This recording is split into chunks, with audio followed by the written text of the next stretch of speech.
nuqsati aqlin wa dinin adhaba li lubbir rajul al-hazim min ihdakunna. Begitu hadisnya. Sahih lagi. Ma ra'aitu, aku tidak meninggalkan apa itu? Yang kurang naqisatu aqlin, yang kurang akalnya. Wa dinin, dan agamanya. Selain perempuan. Wa ma nuqsanu aqlina ya Rasulullah. Sahabat Nabi bertanya, apa kekurangan akal kami? Nah, terus dijawab oleh Nabi. Alaysat syahadatul mar'ati misla nisfi syahadatir rajul. Qur'annya begitu. Alaysat syahadatul mar'ati misla nisfi syahadatir rajul. Astashhidu syahidaini min rijalikum fa in lam yakuna rajulaini farajulu wa imra'atani min man tardona minas syuhada. Tuh 21. Saksian laki-laki 1 cukup, saksian perempuan 2. Wa ma nuqsanu aqlina ya Rasulullah. Apakah kekurangan agama kami ya Rasulullah? Rasulullah menjawab, alaysat idza hadat lam tusalli wa lam tasum. Bukankah kalau haid maka dia tidak sholat dan tidak puasa? Iya. Bala ya Rasulullah. Itulah kekurangan. Atusu mahma kasurat mutanahiyah. Wal waqai' ghairu mutanahiyah. Wa ma la yatanaha la yadbatuhu ma yatanaha. Fala budda minal amali bil qiyas war ra'i. Tuh, Mas ya, ini penting sekali kaidahnya ini. Ya. Teks-teks itu meskipun banyak, bagaimanapun terbatas, tetapi peristiwa-peristiwa kehidupan tak terbatas. Sesuatu yang terbatas tidak mungkin dapat menjawab sesuatu yang tak terbatas. Bagaimana? Maka harus digunakan cara analogis, kias, dan menggunakan akal budi. Ya, oke. Apakah ar-ra'yu itu? Yang banyak sekali kita distigmatisasi. Man fassara al-Qur'ana bi ra'yihi falyatabawwa' maq'adahu minan nar. Barang siapa yang menafsirkan Al-Qur'an dengan ra'yunya, maka tempatnya di neraka. Masya Allah. Ra'yu itu apa? Orang ra'yu menganggap akal. Itu saya bilang bukan begitu sepenuhnya. Ar-ra'yu ma yarahul qalbu ba'da fikrin wa ta'ammulin mimma yata'aradu minal amarat di ma'rifati wajhi shawab. Begitu. Ra'yu itu adalah permenungan. Ma yarahul qalbu, pendapat isi hati dan pikiran.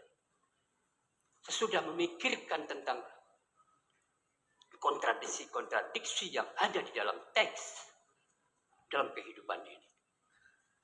Untuk kemudian mengetahui, mencari yang benar. Dari konteks yang bertentangan tadi. Bagaimana itu bertentangan? Saya biasanya bertanya, apakah laki-laki dan perempuan itu setara atau tidak? Semua mengatakan ar-rijalu qawwamuna. Bagaimana? Man 'amila shalihan min dzakarin aw untha wa huwa mu'min falanuhyiyannahu hayatan thayyibah. Inna Allaha la yanzuru ila ajsamikum wa la ila suwarikum walakin yanzuru ila qulubikum wa a'malikum. Mana yang harus dipakai? Ayo, yang setara atau yang tidak setara? Apakah karena tidak setara maka yang setara harus dibuang aja, nasak saja? Bagaimana cara memadukan antara dua teks yang tampaknya bertentangan itu? Saya meyakini teks-teks Quran tidak mungkin bertentangan. Tidak mungkin bertentangan. Kalau begitu caranya bagaimana? Nah, ini dia Caranya sedikit aja nih. Itu seperti dikatakan oleh para ulama, waqad ajma'atil a'immatu annal ahkama la takhlu min illatin wa maqsudin. Tuh. Waqad ajma'at al-a'immatu. Para ulama sepakat, konsensus.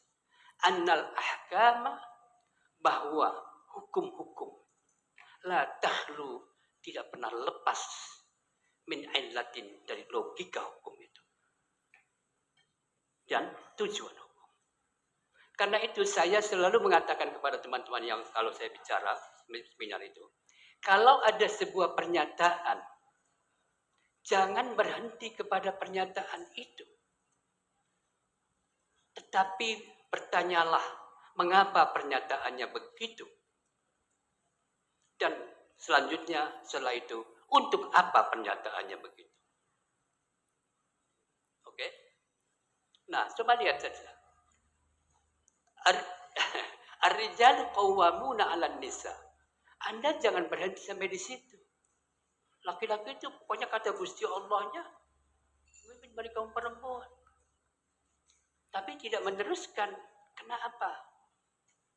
Allah memberikan argumentasi logika. Bima faddalallahu. Karena Allah memberikan anugerah. Kepada siapa? Anda cepat-cepat mengatakan kepada semua laki-laki. Al-Quran mengatakan tidak. Bima faddalallahu ba'dahum. Kalau begitu, apa maknanya? Berarti hanya sebagian laki-laki. Tapi sebagian lain adalah perempuan. Berarti keunggulan bisa dimiliki oleh laki-laki dan bisa oleh perempuan.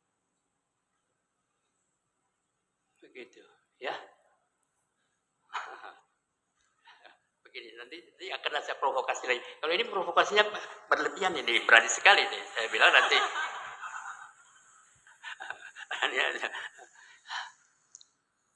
Apa kelebihan itu? Apa kelebihan itu? Kita tidak pernah memberikan jawaban terhadap makna kelebihan. Esensi dari kelebihan itu. Oh, saya membaca. Para ulama sepakat kelebihan itu adalah akal. Jadi inti kepemimpinan itu kecerdasan intelektual. Kemampuan mengelola komunitasnya. Baik pada ruang domestik maupun ruang publik. Oke? Begitu. Maka siapapun di antara laki-laki atau perempuan yang memiliki kemampuan intelektual lebih dan mampu mengelola komunitas kecil itu, maka dialah seharusnya yang menjadi. Kalau begitu, apakah perempuan bisa menjadi kepala keluarga? Saya mengatakan bisa. Kalian? Gak mungkin pasti. Nah, aneh betul itu. Tadi contohnya udah pinter tadi itu banyak sekali. Wabima anfaqu min amwalihim. Dan karena laki-laki memberi nafkah kepada. Kalau perempuan yang memberi nafkah bagaimana? Wah. Nah, saya ingin menyampaikan. Ini adalah pernyataan realitas Arabia abad ketika Nabi itu ada. Bagaimana bisa begitu? Saya biasanya menafsirkannya begini. Ini adalah ar-rijalu itu berita saja. Informasi. Bukan harus. Bukan. Di dalam masyarakat Arabia pada waktu itu, pada umumnya laki-laki itu adalah pemimpin daripada umumnya perempuan.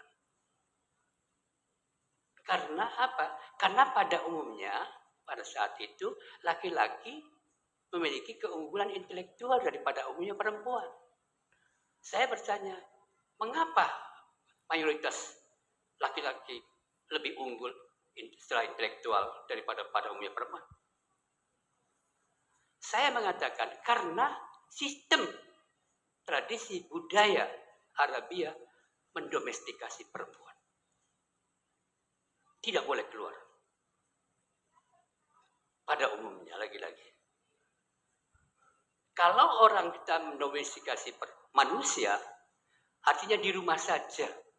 Dan memberi ruang publik kepada laki-laki, kepada manusia, oke? Maka tentu mereka yang ada di dalam rumah yang tidak kemana-mana, dia bodoh. Tidak mengerti tentang kehidupan. Dan tidak bisa mencari uang. Tuh ya.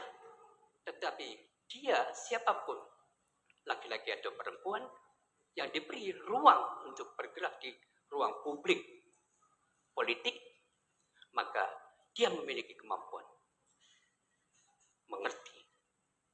Nah, itu namanya cara kita memahami sebuah teks. Famahma tajaddada fil urfi ya'tabirhu wa mahma saqatat asqithu wala tajmad 'alal masturi fi kutubika tula umrika. Begitu. Oke? Pasti para santri harus mendengarkan ini nih, kata-kata ini. Manakala tradisi kehidupan sudah berubah, ambillah. Ya'tabirhu. Dan bila tidak, jangan dipakai. Asqithu. Kalau sudah tidak relevan, tinggalkan.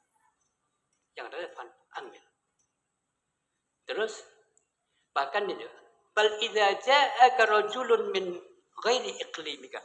Apabila ada seorang dari luar daerahmu bertanya kepada kamu tentang suatu hukum, jangan putuskan berdasarkan keputusan hukum di daerahmu. Tetapi bertanyalah kepada dia, bagaimana keadaan di daerahmu? Maka putuskanlah berdasarkan apa yang terjadi dalam tradisi di daerahmu, kebudayaan. Begitu caranya. Bahkan terus, fahada wal haqqul wadih. Inilah kebenaran yang jelas. Wal jumud alal mangkulati abadan. Ini maaf nih. Al-jumud al-maqulati abadan dolalun fiddin. Masya Allah. Paham ya? Kalau tidak. Dolalun fiddin. Wajahlun bimaqasidi ulama'il muslimina wassalafil madin. Hebat. Masya Allah.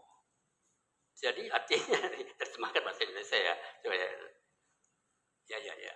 Betul. Ya. Terpaku pada keputusan yang sudah terdapat di dalam teks-teks lama, kitab-kitab kuning.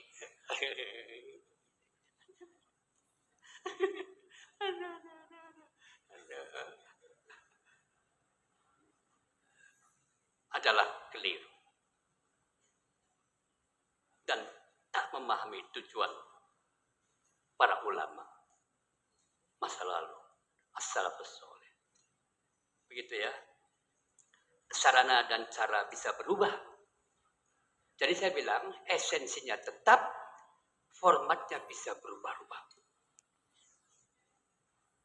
Begitu. Esensi itu tadi, siapa yang bisa, dialah yang betul. Itu namanya esensi keadilan. Keadilan adalah proporsionalitas. Siapa yang bisa, dia yang berhak. Apalagi kalau bicara tentang kepemimpinan orang kafir, bagaimana? Aduh, bahaya lagi nih. Saya nggak mau ke situ deh. Kalau orang kafir menjadi presiden bagaimana? Non-muslim menjadi presiden bisa bagaimana? Hebat, bagaimana? Itu esensi.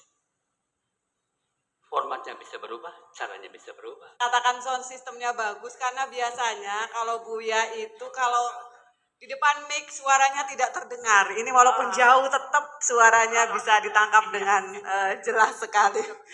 Ya baik, tadi saya pikir Buya sudah sangat gamblang sekali ya, banyak yang disampaikan oleh Buya dan tadi paling tidak saya bisa sedikit menyampaikan bahwa situasi saat ini masih banyak sekali terjadi diskriminasi, baik itu diskriminasi terhadap seluruh manusia maupun khususnya terhadap perempuan. Dan Buya mengajak kita bahwa kita saatnya kita untuk memahami teks-teks dari teks yang fundamentalis merubahnya ke progresivisme, kemudian juga kita harus dari tekstualisme itu merubah ke kontekstualisme, serta kita juga dari tafsir ke takwil, dan kita tidak hanya ngomongin tentang langit, tetapi juga harus turun ke bumi, membahas realitas itu, dibawa ke realitas yang ada di dunia nyata ini.